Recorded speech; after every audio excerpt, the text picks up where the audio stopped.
Now, I'll ask one more question pertaining to this a little bit, but kind of not pertaining to this. James Harden is with Cleveland. Jalen Brunson is with the Knicks. Cade Cunningham, we see, of course, is with Detroit. Mm-hmm.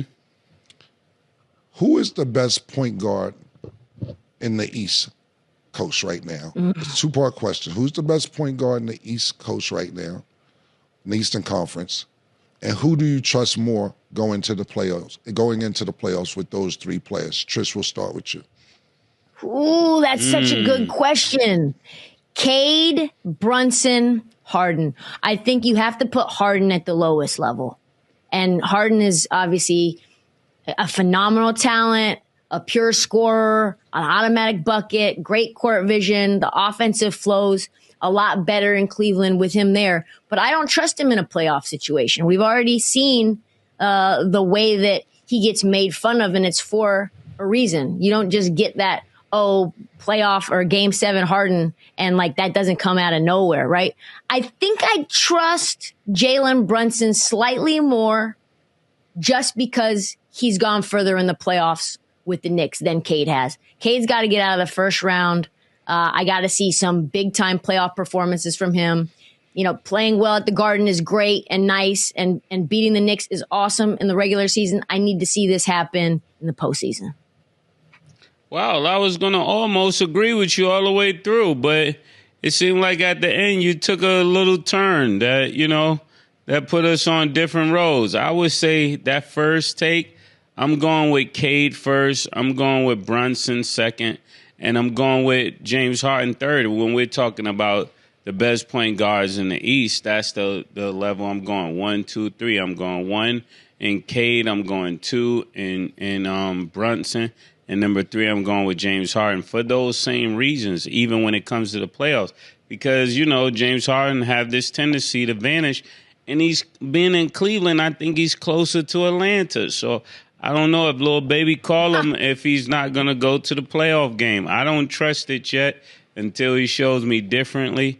And then when it comes to the playoffs, even though I haven't seen Cade, I'm always going to go with a bigger guard over a smaller guard when it comes to the playoffs. It's just been proven that you hardly ever win with smaller guards in the National Basketball League, not on the bigger levels. That's why you see SGA, you see Sam Cassell. I mean, you just go back as far as you can remember, Magic Johnson, Kobe Bryant. When it comes to those big wings, it's going to be hard to win those games. Other than Isaiah Thomas, I think Brunson can add himself to that legacy, but he's going to have his work cut out for him. It's just the numbers.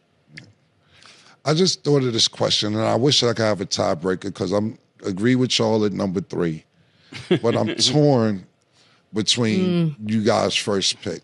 For the reasons you said. Yes. He's a bigger guard. Yes. He's in bigger guards tend to this is the problem they've been having in the regular season. Yeah. But Jalen Brunson does have playoff experience and been to the Eastern Conference Finals, a game away from a championship. So they're a game away from the championship. I can't pick a side on this one. I'm going to leave it even with you guys. I put him right there with Kevin Johnson, with Stockton, all of the great small guards, Mark Price. You can go back as far as you want. They always get right there, but never could win it because when those wings start changing a shot and then somebody else get a piece of that shot and then we're running on a break, it's just even when Iverson wasn't able to do it. And if Iverson wasn't able to do it, I don't think Brunson is going to be able to do it. So, Sin, what do you say about that? If Iverson couldn't do it. Well, to the credit, Iverson did make it to the championship. Yeah, he did. But that's what I'm saying. No, but we're on the East Coast, just so we stand on topic. So Iverson went to the championship. He didn't win it. You're correct, Bob. I just want to stay in context. You're right. Yeah. So here we have Iverson, we have Isaiah Thomas. That's how small the audience is. But that's what I'm telling you. So we have those two people. Like I said, I'm not going to answer that. That's pretty huge to think about. Pause. Iverson, Tim Hardaway. I could go down the list. Yeah. You guys wouldn't put Steph as a smaller guard? Nah. Steph is 6'3". Like he's like just a medium guard. No, just that's Chauncey Billups in them. That at that height, you get it done. I hate to say this, but only way I would probably go with Brunson is, like you said, the playoff experience. And Cunningham, we don't know how he's going to perform. Yeah, Kyrie. Yeah. Kyrie, but he was Sir Mix-a-Lot. Yeah. That's a different bag, though. I hope you're not putting Brunson in that Kyrie bag. Listen, Kyrie is beating niggas' paws with the left hand. And I'm going to be honest with you. I'm absolutely sorry, Kyrie, for not even bringing you up immediately. We should have been. For real. We were supposed to bring Kyrie up before anybody. Yeah, Sir Mix-a-Lot. No disrespect to Isaiah Thomas, because he actually absolutely. But yeah, out of this however many 60, 70, 80 years of basketball, we're talking about three small guards that we remember. Anyway. Yeah, that really got it done. Because somebody will bring out Bob Cousy. Tiny Archibald. I know niggas. Tiny Archibald. Tiny Archibald. Yeah, you ain't have Tiny on the list, man. Shut up. Yeah. Shout out to Tiny Archibald, too. We're going to keep it Harlem with Tiny, too. So shout out to Tiny Archibald. But we'll see. The playoffs are coming up, and I'm looking forward to all three of these guards, because not only that, he's not a big guard either, even though he plays the two guard, Donovan Mitchell. Yeah. You know what I'm saying? So it's going to be a real interesting playoff to watch, with emergence of Atlanta as well. Look, it's going to be – I like the way the East and the West Coast is looking, coming up with the players. Moving on. I'm sorry. Pardon me. I think fourth place is not safe because of Atlanta being at fifth. Yeah. I don't think whoever's in the fourth has a definite way out of the first round, because Atlanta is emerging. They got, again, big wings, and young guys that's trying to make a name, and you make your name in the playoffs. So I'm guaranteeing that Atlanta is going to show up in the playoffs. I'm not saying they're going to win it, but they're definitely going to show up. They're not laying down. To your point, like this is a player that may be just developing and blossoming late, but SGA's cousin, Nickeil Alexander-Walker, now the leader in the clubhouse to win Most Improved. He is playing some phenomenal basketball. He has all of the size and the tools and the explosion. He plays defense.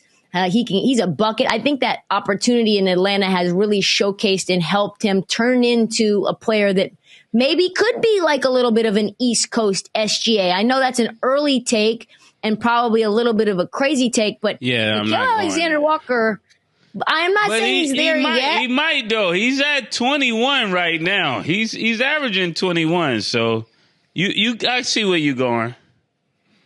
Well, just give it a little bit of a minute. This is just year one of the baking experience inside of the Atlanta ecosystem.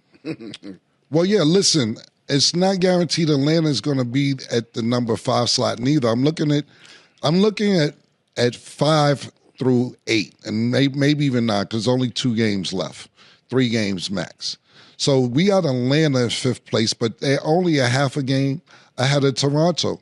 And then they're only 1 game ahead of Orlando. And then they're only a game and a half ahead of Philly. This is a team, we have teams that can go from the play-in to the guaranteed playoff spot. This next 2-3 games are going to be very important for Atlanta, Toronto, Orlando, and Philadelphia. And possibly Charlotte, depending on the schedule. It's going to be real interesting. What do you think about that, Mace? I'm really sticking with Atlanta to stay